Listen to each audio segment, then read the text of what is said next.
Eduardo, que tal nós puxar esse açude pra cima aqui, ó?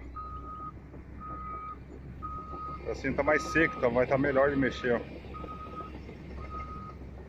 Vai ficar mais firme, aí deixa só essa baixada aqui onde tá caindo água pra poder voltar. A água vai entrar pra dentro dele aqui. Aí aumenta ele pra cima.